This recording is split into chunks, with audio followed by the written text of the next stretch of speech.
What is up, vinyl community and everybody out there in YouTube land? It is Kendall Stokes coming at you with a video for the Spin Doctor and his Vinyl Mayhem. It is Sunday night, August 14th, and as you can tell by the way I'm dressed, I'm a little weird right now. So last night I went to the Weird Al Yankovic concert with my wife, my brother, my sister-in-law, and my nephew. My nephew is a huge Weird Al fan, and has never seen him and was super excited to go. This was only his second concert. He went to the Garth Brooks concert a few weeks back, and now he's gone to this, and he was grinning from ear to ear. Oh my goodness. But I myself actually am a huge Weird Al fan. I've now seen him twice. I saw him about 10 or 11 years ago on the Alpocalypse tour, I believe is what it was called. That was the album at the time. That was the one that had Perform This Way and Party in the CIA and all that stuff. But it was a fun show, and this last show was a fun show too. Got to experience that with my wife, who's never seen him live, and it was a different kind of show too. He did all his originals instead of parodies, which, you know, very different. It was very laid back. They were seated the whole time. It was kind of cool, actually. And they also had an opening act of a comedian, Emo Phillips. And if you know Emo Phillips, you know he was in the movie UHF that Weird Al did back in the 80s. So that was pretty entertaining, actually. I've never seen Emo Phillips live or anything like that, so it was pretty fun. But as you can tell, I'm wearing a shirt that I got at the concert, actually. It's a Weird Al shirt. There's a bunch of cool stuff on it. Spatulas, Vans, Twinkie Wiener Dogs, Harvey the Wonder Hamster, a picture of Al, or a couple pictures of Al. But anyway, had a lot of fun going to that last night. Like I said, it was a good experience for my nephew, and like I said, it was cool that my wife got to see Weird Al as well. She never has. So that's going to lead me into a couple records that I want to show you today. There's 4 that I'm going to show you today, and 2 of them are related, and the other 2 are definitely unrelated. So yesterday, before I went to the show, I went to Noble Records, and of course Dylan was there on Saturday, because he's always there on Saturday, and he had a huge drop yesterday, and I noticed that there were some Weird Al records, 2 of which I already had, and 1 I didn't. And so I go there. It was probably about 11:30, and I walked in. I said, "You still have those Weird Al records?" He said, "Yeah." He's like, "You look like a Weird Al fan." I said, "Thanks." He said, "It wasn't a compliment." Now, he was kidding with me, obviously. Dylan and I are buddies, so we can joke with each other about that stuff. But while I was there, the record I was looking for was this one right here, Weird Al Yankovic Polka Party. It's on the Scotty Boys label, or Brothers label, I should say. This is an original. I thought it was a decent price. It was super great condition. It just needed to be cleaned, and so I cleaned it, put it in a MoFi sleeve, because I think those are the best sleeves, that and the quality recording ones, of course. But put it in that, and I mean, the covers, it's all in great shape. Played it, sounded good. I couldn't be happier with it. But this is not one of Al's more popular records. This came out in, I think, 84, maybe 83. No, 84, 85 actually, I want to say. But this one was known for having Living with a Hernia, the James Brown cover or parody, Addicted to Spuds, the Robert Palmer parody, of course, and one of my personal favorites, Christmas at Ground Zero, which is actually an original of his, which he performed last night, by the way, at the show. But like I said, I was really excited to get this, to add it to my collection of Weird Al records. I only have a handful because not all of his stuff was on vinyl. His early stuff was, his later stuff not so much. They did release that box set a few years back. which I would have loved to have gotten because it comes in like a huge accordion. And it's all of his records. But I was looking on eBay and Discogs, those things are going for over $1,000. So not happening. And then a few weeks back, maybe a month or so back, again at Nova Records, I went because he had in his flip video another Weird Al record, and this is it. Weird Al Even Worse, which, as you can tell by the cover, is a play on bad. And instead of being bad, it's even worse. But, you know, it looks just like the Michael Jackson's Bad cover, except it's Al. Even the back of it looks exactly like it too, with a picture of Al like the picture of Michael was. But this record actually is a little bit harder to come by nowadays. I haven't seen this one out in the wild as much as I've seen like Polka Party or a lot of his other albums. And so to find this one, I was very excited. Again, it's really in great shape. Cleaned it, of course, put it in the MoFi. Again, it's on the Scotty Brothers label here. This one, of course, is widely regarded because it has the parody of Bad, Fat. So this is a great one. It's also got Velvet Elvis and Melanie, which are originals that he performed again last night. But love this record. It's always been a fun one. You know, I think I'm a Clone now is hilarious to me. Lasagna, which is a parody of La Bamba. So, you know, excited to add these two to my collection. Like I said, I added this one probably about a month or so ago, but I figured with the theme of Weird Al, I'd go ahead and show this one. Now the other two records have nothing to do with Weird Al or the concert or anything like that. These are just records that I picked up over the last month or so that I've been really excited about. They're reissues of, in my opinion, classic albums. And the first one I want to talk about is this one right here. This is Little Feat. This album, oh, it's Little Feat Waiting for Columbus, and it's got the hype. I left the hype sticker on it because I like to do that with new records. And I just want to read it for you. It says, one of the greatest live albums of all time. Hands down, that's the truth. Brand new cut from the original master tapes, featuring Willin', Dixie Chicken, Spanish Moon, and Fat Man in the Bathtub, and many more.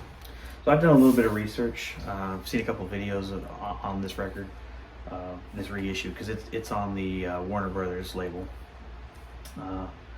And this was apparently cut by Bernie Grundman, which I think is pretty awesome because Bernie always does a great job, as we all know. But this record originally came out in 1978. For those of you that don't know, it was taken from a few live shows back then. And what's crazy about it is it was towards the tail end of the band at the time. They had not been getting along, and the lead singer, whose name escapes me right now, and I feel terrible that I can't remember it, but did not like the direction of the band. They hadn't been recording as much stuff that he had written like they did at the very beginning. But you wouldn't know that they weren't getting along to listen to this record, because in my opinion, this definitely is one of the best live albums of all time. It's just so good. The guitar solos, the piano solos, just this album. If you're not a Little Feat fan, or you don't know a lot about Little Feat, like you don't know a lot of their songs, I would say buy this record and you're set, because it's just so good. I want to say one of the shows was in London, and another one was in like Washington DC or something like that, within like a week's period. But I mean, just some good old-fashioned classic rock with some soul, blues, hillbilly, not hillbilly, but like country rock, kind of southern rock, I guess is what I would say. Just a nice jazzy fusion of, like I said, rock, blues, and soul. Just an amazing, amazing record. And I had a early reissue of this record. It was in great shape, and I'm probably going to get rid of it just because this is all I need now. It sounds amazing. I watched Michael Ludwig, or Michael 45 RPM, his video on the original UK pressing to this, and he gives it to the UK pressing, the original, which, I mean, I completely understand. Most originals, especially UKs, normally are going to sound better than anything, because that obviously is direct from tape when it was recorded, and but finding those are a little bit hard, that are near mint and all that stuff. This obviously is near mint. Matter of fact, the first record, I have a hard time putting it on the actual turntable because the hole is so tight. That's what she said. Yeah, but like I said, lead singer actually died about a year or so after this. And for those of you who don't know, he was also in at one time Frank Zappa's band, and was kicked out, I guess, from what I've heard. I don't know how true it is. There's a lot of weird stories about it, for writing the song Willin', because it was about drugs. And Frank Zappa, oddly enough, didn't want anybody in his band doing drugs. Weird, I know. But anyway, if you don't have this record, you need to get it, because if you're a rock fan, this record is amazing. And I've listened to it at least 3 times in the last month, and I enjoy it every single time. It's such a good record. I cannot say enough or recommend this enough. You need to get this record. So thank you, Record Bar, for that. Now the last one I'm going to show you is what the title of my video is kind of really based about, which is the RSD Essentials. And it's again a reissue of what I think is a very great album for a very underrated artist who I've talked about on this channel before, when I got a copy of his self-titled second album, and that's Chris Isaak. And it's a reissue RSD Essential of Heart-Shaped World, which, for those of you that know, and there's my dog, my horse, as you can say, for those of you that know, this record was known for having his huge hit, Wicked Game. Now the thing that you may not know, and maybe you do, I don't know, is that Wicked Game came out, or this album came out in 1989. It was not an actual radio hit until the 90s, after it had been on an episode of Twin Peaks. And then they made the iconic music video that really put it on the map. Very risque, it was like the first video of that kind to be so sexual and, like I said, risque. I mean, the woman's half naked, you don't see anything, but she's half naked, and he's, they're rolling on the beach and all that. Very, very iconic video. When you're a young teenager, that kind of stuff kind of grabs your attention. But it was after that song became such a massive hit, and this became more popular. Now, originals of this are 100 and over, easy. I had a chance to get an original, and I backed out of it, and I was kicking myself the entire time because it's never been reissued. Again, it came out in 1989. It was probably one of, if not his last record to be put on vinyl, one of his last records. But they never reissued it, so finding a copy or getting a copy is super difficult unless you want to pay a lot of money. And out of the blue, I was watching Mike at the End Groove, and he was going through his new releases, and he pulled this out and said, oh, then an RSD Essential, and he explained what an RSD Essential is. And for those of you that don't know, those are, those are albums that are made specifically for independent record stores, and they're normally of albums that are either not super easy to find or very, very popular albums, and they normally come with like special color arrangements, special colored vinyl, which this one is. It's on white vinyl, although it's kind of weird, you can't see it, I don't think, but there's some color in the white, and I don't know if that was an accident or if it was supposed to be like that. It actually worried me when I first opened the record, because I'm like, oh crap, don't tell me I have a defective record. And I played the record, and I noticed that there was some surface noise, and I was like, oh man, I cleaned it before I played it, and so I was really worried. And so then I cleaned my needle, and I played it again, and the surface noise was gone. So it was my needle that was dirty. I can't recommend enough cleaning your needle at least once or twice a week, because I do that about once or twice a week. You can tell the difference for sure. But anyway, so this, like I said, an RSD essential. And I remember Mike saying that they only pressed like a certain amount, and then once they were done, they were done. So who knows if this is going to get reissued again? I don't know. But I had to have a copy because I know that the RSD essentials can go quick if it's an album that's very desirable, and this one is one that's very desirable. So I got it as fast as I could because I did not want to lose out on this opportunity to get one of these for, you know, $30 or less compared to 100 plus. So I got it. Like I said, I'm super excited to have it. I think this is a grossly underrated album, a great album.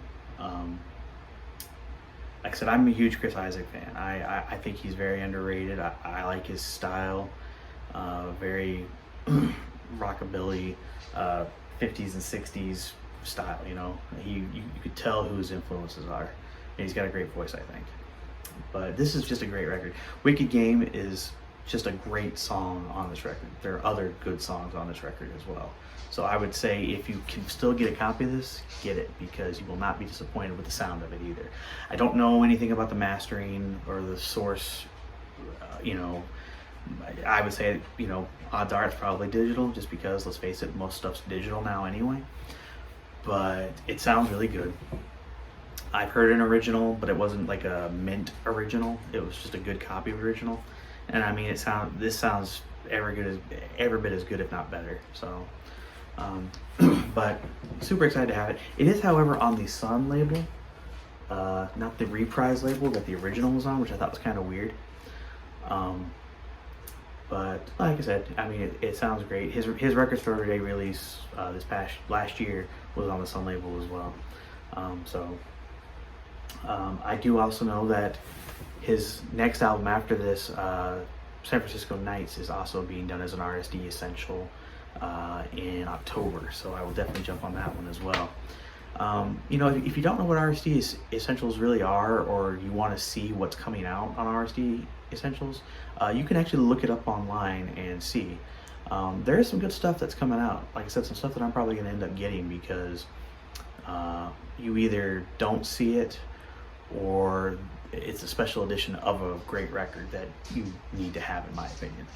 So this is a need to have record, in my opinion. So good luck. There might still be some copies out there, but I know a lot of places online are sold out already. So good luck trying to find one. But if you can, definitely jump on it. It's totally worth it. It's so good to see this record reissued for the first time ever. So super, super excited to have this record. But those are the four that I wanted to show you today, or tonight, because it is tonight. I was all set to do this earlier today, and then something came up, and now I had to do it late tonight. But anyway, I want to say thanks for watching. If you would, please like and subscribe, and leave some comments. Matter of fact, leave some comments if you know anything about this reissue of Chris Isaak, if you know the source material and who mastered it, because I don't know, and I would like to know, actually. So yeah, if you know anything, leave a comment. If you have any other kind of comments, please leave those as well. And like I said, like and subscribe. You know, slowly this channel is growing, and I appreciate the support for the people that are following me. I know a lot of you, actually, so thank you for that. Have a great week, guys. I'm actually going to be at the Record Bar on Thursday night for their Facebook show this week. Really excited about that, so tune into that if you can. But until next time, have a great week. Listen to some great music, and I'll catch you guys later.